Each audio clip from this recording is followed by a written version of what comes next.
The phone rang at 5:47 inches the morning on a Thursday in November.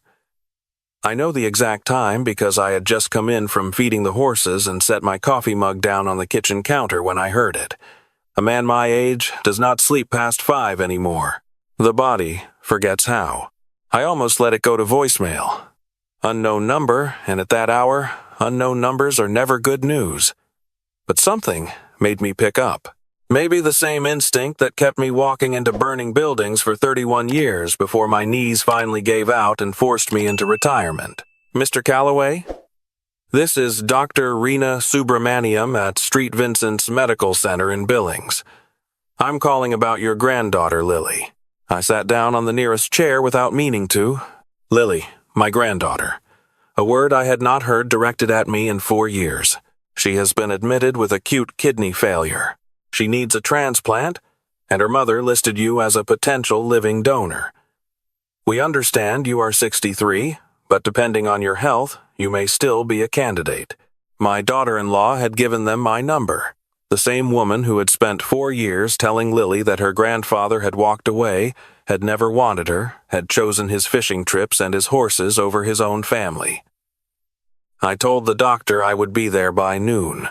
My name is Gerald Calloway. I am 63 years old. I spent my career with the Missoula Fire Department, retiring as a battalion chief after my right knee was rebuilt twice and the department's insurance company politely suggested I consider a desk job. I chose the horses instead. I have a small spread outside Stevensville, 20 acres along the Bitterroot River, nothing grand but enough to keep a man busy and honest. Before any of that, I had a son. His name is my son, and he is 38 now, and for a long time I thought he was the best thing I had ever done. He married his wife 9 years ago. She was a nurse, smart and sharp-tongued, and I tried to like her. I did try, but she had a way of looking at me like I was furniture she had not chosen and could not return. My son had moved to Billings for her. That was the first concession. Then the holidays started shrinking, the phone calls got shorter, and by the time Lily was born 6 years ago, I was already more of a roomer than a grandfather. I drove to Billings every chance I got in those first 2 years, brought toys, stayed in motels because I was never invited to stay in their house, showed up at birthday parties and sat in the corner trying not to take up too much space. Lily always ran to me anyway. She called me Pop. Not Grandpa, not Granddad. Pop. I do not know where she got that, but she said it like she had always known it. Then my son and his wife separated, and everything fell apart. She filed for divorce in the spring of 2020. My son moved back to Missoula, moved into a studio apartment, and started the slow, painful process of rebuilding a life. His wife kept the house in Billings, kept Lily, kept everything. The courts gave my son every other weekend. She made those weekends difficult. By the second year, he was lucky to see Lily once a month. I was not even in the equation. I had no legal standing, no rights. I was just a grandfather, and in the eyes of the court, that meant nothing. I sent birthday cards. She returned them, marked wrong address, even though I had the right address. I sent Christmas presents through my son. He told me she had donated them without letting Lily open them. The last time I had seen my granddaughter in person, she was 4 years old, sitting in a diner in Billings, eating a grilled cheese sandwich, and telling me very seriously that her favorite color was purple and also orange, and she could not decide. Then she turned 6, then 7, and I was in Stevensville feeding horses at 5 in the morning, and pretending that the empty space where she used to be was something I had gotten used to. The drive to Billings takes about 2.5 hours on a good day. I made it in a little over 2.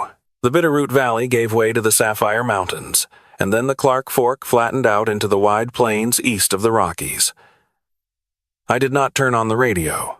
I drove and I thought about Lily and I tried not to let my hands shake on the steering wheel. The hospital was a tower of glass and concrete off the interstate. I found my way to the nephrology ward on the 5th floor and gave my name at the desk. My daughter-in-law was in the waiting area when I arrived. 4 years had not been kind to her, though I suspect she would say the same about me. She looked tired in a way that sleep does not fix. She stood when she saw me, and I watched her decide something, a small, internal negotiation I could see playing out across her face. "Thank you for coming." "Where is Lily?" "Room 514. She is sleeping. The dialysis is hard on her.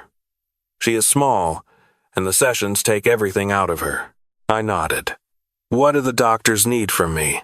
"Blood work first. A full panel to check compatibility. If you match on enough markers, they will consider you for the living donor evaluation." She paused. "I know this is not a small thing to ask." "No," I said. "It is not. But she is my granddaughter. So I am here." I walked toward the nurse's station without waiting for a response.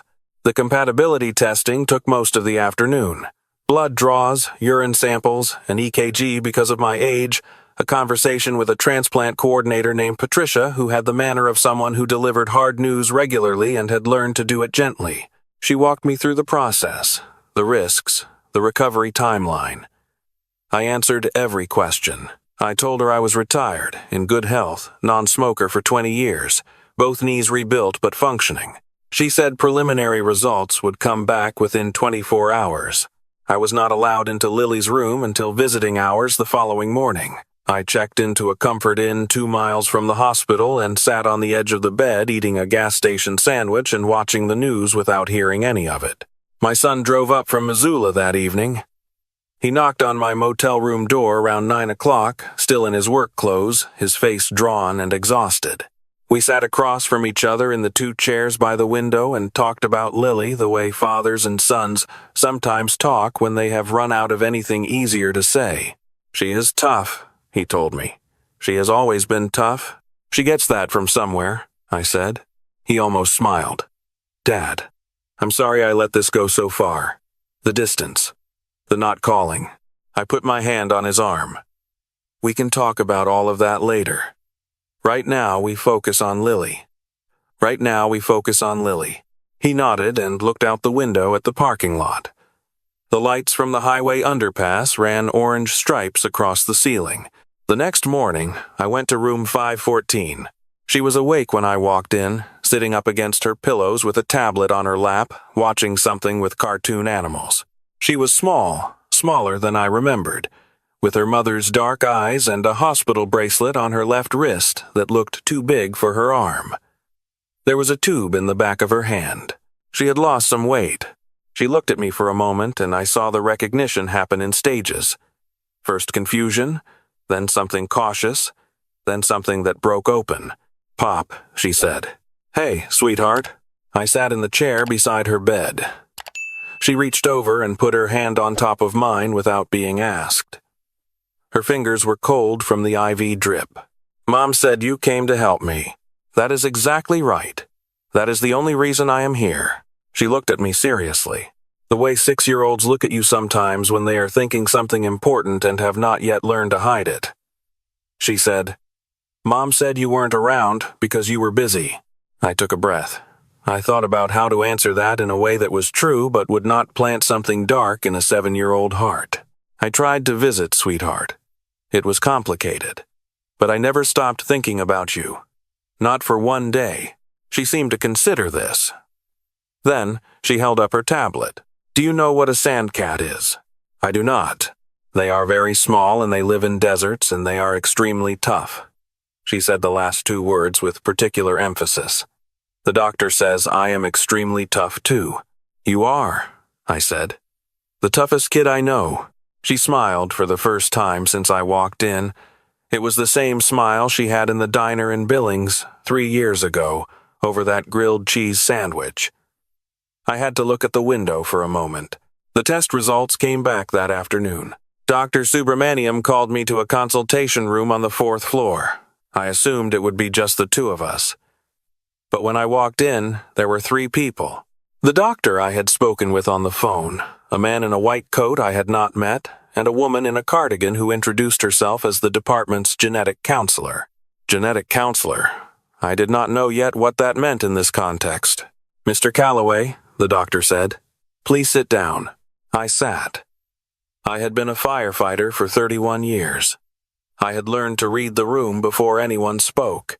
The air in that consultation room felt like the air outside a building that had not yet fully caught, but was going to. "We ran your compatibility panel 3 times, Dr. Subramaniam said. "We also ran a secondary genetic profile, which is standard in living donor evaluation when the relationship is reported as grandparent." She set a folder on the table. "Mr. Calloway, the results indicate that you are not biologically related to Lily." The words went in but took a moment to arrange themselves into meaning.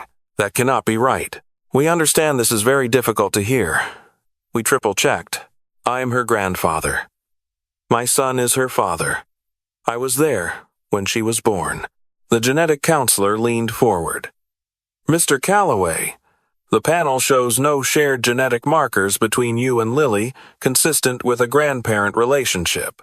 The implication is that your son may not be Lily's biological father." The room did not spin, it just got very quiet. I am a man who has stood inside structures that were collapsing, and I know what it feels like when the thing holding everything up gives way. That is what happened in that room, without any noise or movement at all. "What are you saying?" "We are saying that if you are not her biological grandfather, then someone other than your son may be her biological father." She paused. "We are sorry.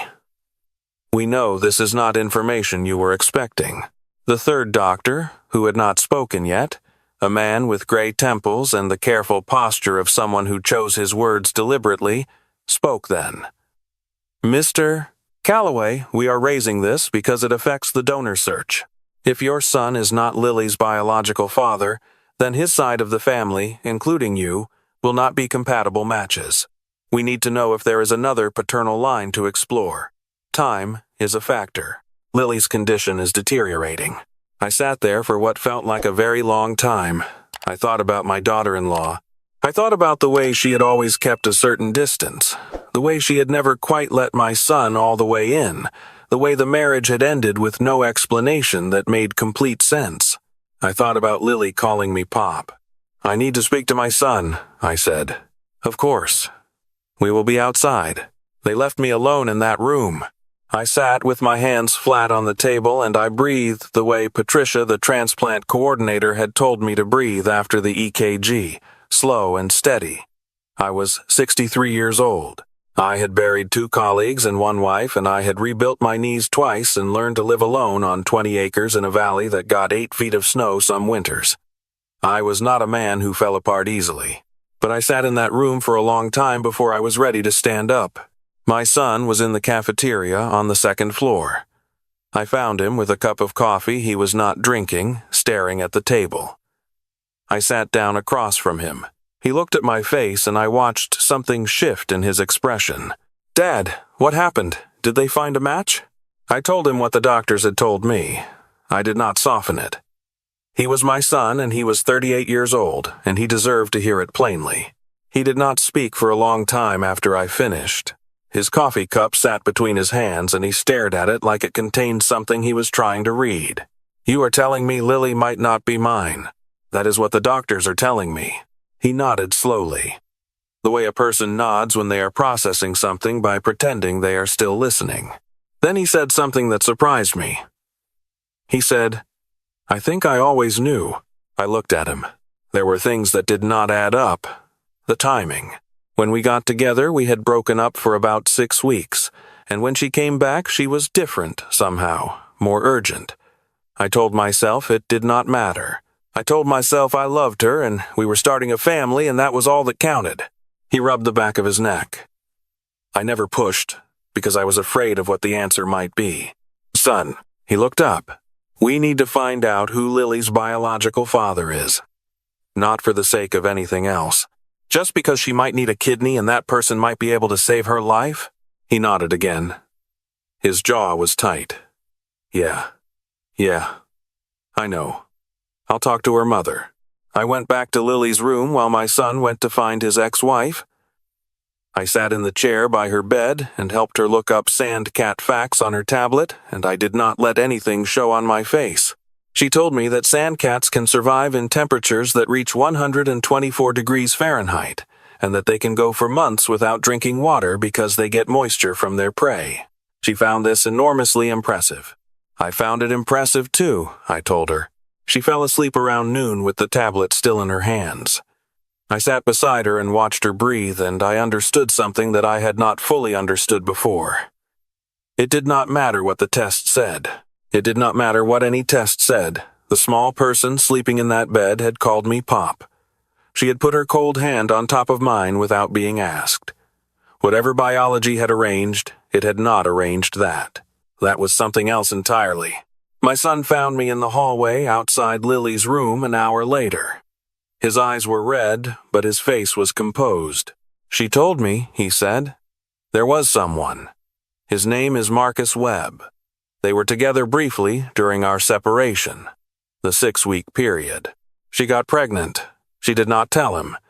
She came back to me and let me believe. His voice was flat in the way that voices go flat when the emotion behind them is too large to give it texture. Do you know where he is?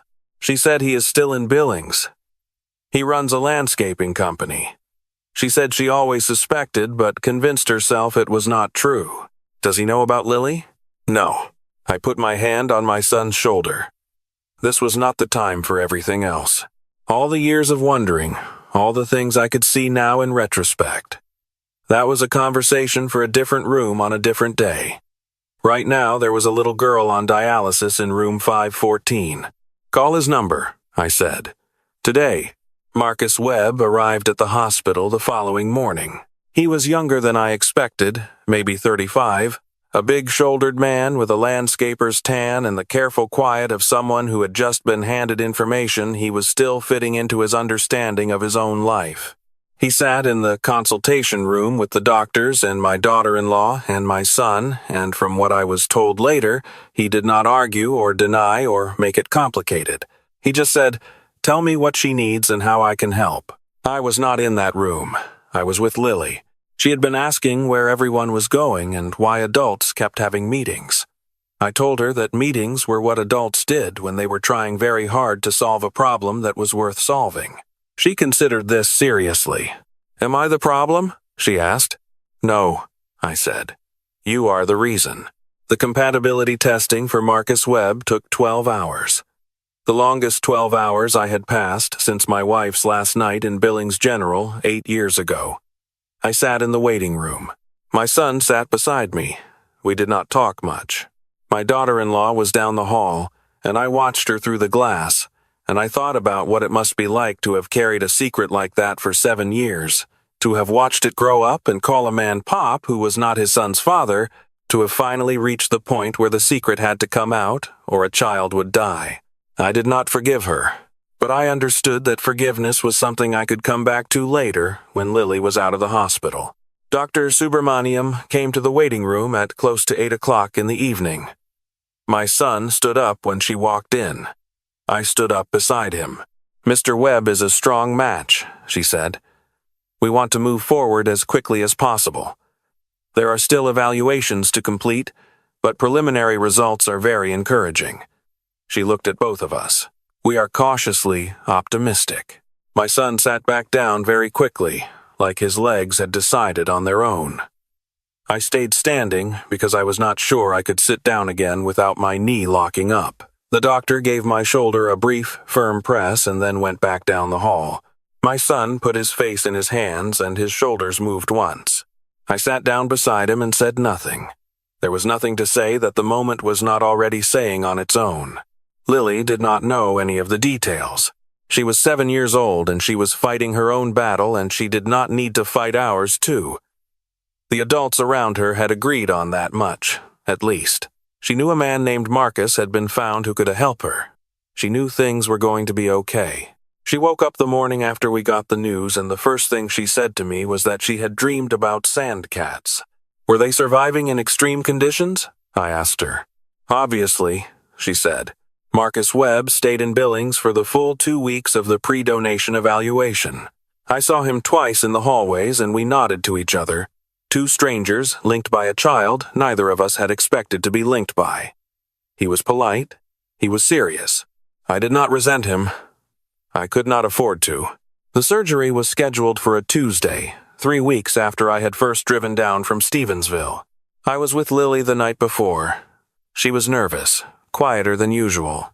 She had her Sandcat book open on her lap, but she was not reading it.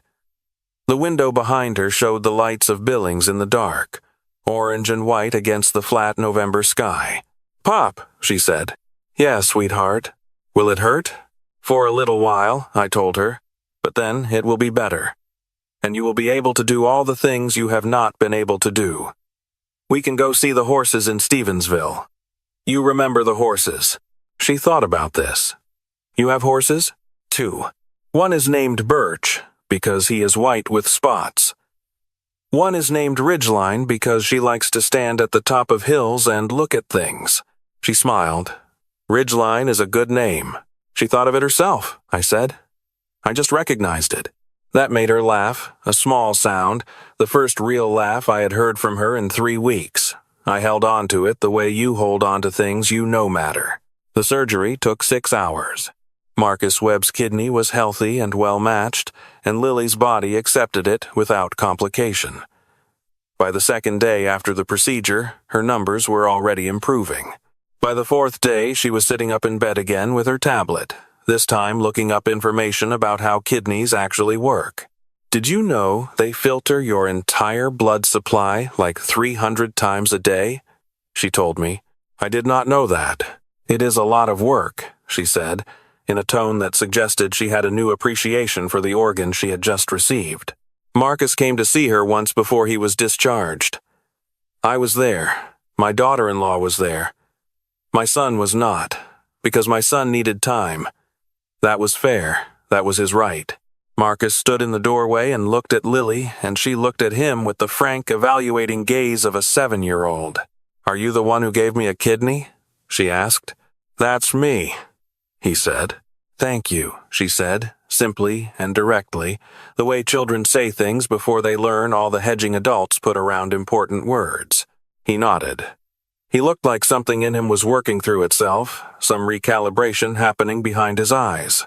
He looked at my daughter-in-law once, a look that was not warm but not hard either, just something passing between two people who had run out of road, and then he said he had a follow-up appointment and he would be checking in to see how Lily was progressing. He left. My daughter-in-law sat in the chair by the window and looked at her hands. Lily went back to her tablet. I stood by the door and looked at all 3 of them and thought about how much wreckage a single secret could leave behind. The conversation with my daughter-in-law happened 4 days later. In the cafeteria, just the 2 of us. She came to find me. I did not seek it out. She sat across from me with a coffee that was mostly untouched, and she said, "I know what I did to your son. I know what I did to all of you. I am not going to make excuses." I looked at her. She was exhausted. Not just from the hospital, from all of it. From the years of maintaining something that was built on a fault line. "What I want to know," I said, "is why you cut us off. Me and my son. Why you made it so hard." She was quiet for a moment. "Because I was terrified. If you were close to her, if you were around, then the chances of someone noticing, someone asking the wrong question." She looked at the table. "I know that sounds monstrous. It does. I know.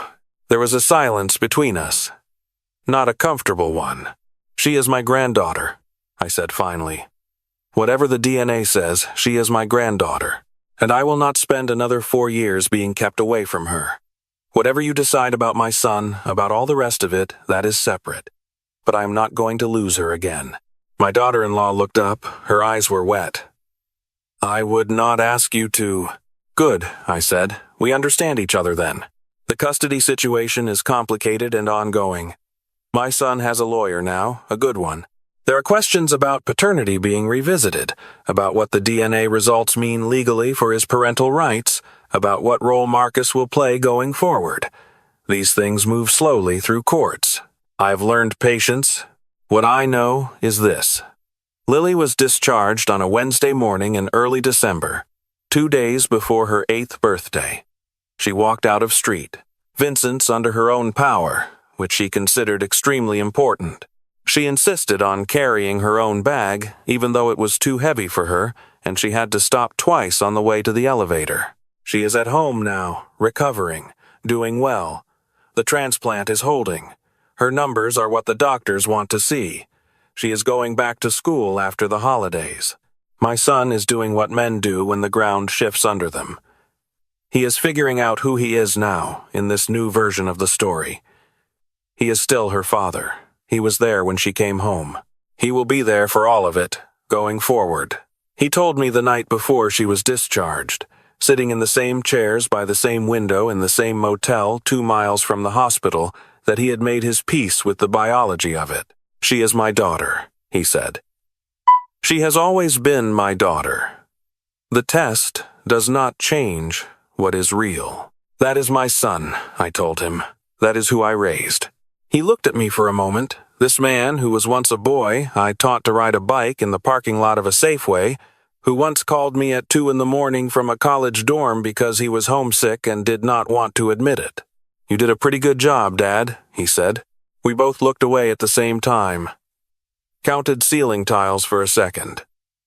That is how men in my family say certain things. I drove back to Stevensville last week. The horses were fine, the pipes had not frozen yet, and Birch had knocked over his water bucket again, which is a hobby of his. I walked the fence line in the early dark and breathed the cold air off the river and stood for a while listening to the absolute quiet of 20 acres in December. I thought about the phone call that came at 5:47 on a Thursday morning. About driving 2.5 hours with shaking hands and a gas station coffee that went cold before I touched it. About a little girl in a hospital bed who talked about sand cats like they were personal heroes of hers. About all the ways we think we know what family means, until something strips the easy answers away and leaves only what is true. I have a photo from when Lily was 2 years old. I took it myself at a birthday party, the one where I sat in the corner trying not to take up too much space. She is in the foreground, wearing a paper crown, laughing at something just outside the frame. I am in the background, slightly blurred, holding a paper plate. You can tell I am watching her. I used to look at that photo and think about all the years I had been pushed to the margin. Now I look at it and think about how being in the background does not mean being absent. I was there. I kept showing up even when showing up meant a motel room and an unanswered birthday card. I kept showing up when I had no legal right to be there, and no guarantee that it would ever matter. And then one morning the phone rang, and she needed me, and I drove 2.5 hours, and I was there. Lily called me last Sunday. Her mother is letting her use the phone now for calls, which is new. She called to tell me that she had looked up more sandcat facts and that in addition to everything else, sandcats are the only wild cat that can regularly live in a true desert. Not just survive, she corrected herself. Regularly live. That is different from just surviving, I agreed. It is completely different, Pop, she said. I told her I would come see her in January if the roads were clear. She said she would make a list of things we needed to look up together. She has 7 items on the list already, and I have not even gotten there. She said she could not wait to see the horses. I told her Ridgeline was looking forward to it. She said that horses probably could not look forward to things. And I said that maybe not. But Ridgeline was a special case. She laughed. That same small laugh I first heard in the hospital, the one I am holding on to. Biology did not make me her pop. 4 years of birthday cards she never received, and a 2.5-hour drive on a Thursday morning, and a chair pulled up beside a hospital bed made me her pop. You cannot run a DNA test on that. You cannot put it in a folder on a conference room table. She chose me. An 8-year-old girl who had every reason to be uncertain about the men in her life looked up from her tablet and said, "Pop," like it was the easiest word in the world. I have been trying to deserve that word for 63 years without knowing it. Turns out I was ready. So I want to ask you something. What makes a grandfather? Is it blood type and genetic markers? Is it a name on a birth certificate? Or is it something that happens between 2 people, quietly, in a hospital room, over a tablet full of facts about small desert cats who are tougher than anything their size has a right to be? I spent 4 years thinking my granddaughter was lost to me. Turns out she was waiting. She just needed someone to come through the door. I will always come through the door. If this story meant something to you, hit that like button and pass it along to someone who needed to hear it today. There are a lot of people out there who have been pushed to the margins of families they built with their own hands. They deserve to know it is not over. Subscribe if you want more stories like this one, and turn on the notification bell so you do not miss a single one. New stories every week. Real people, impossible situations, and the part of us that refuses to quit. Thank you for staying until the end. I will see you in the next one.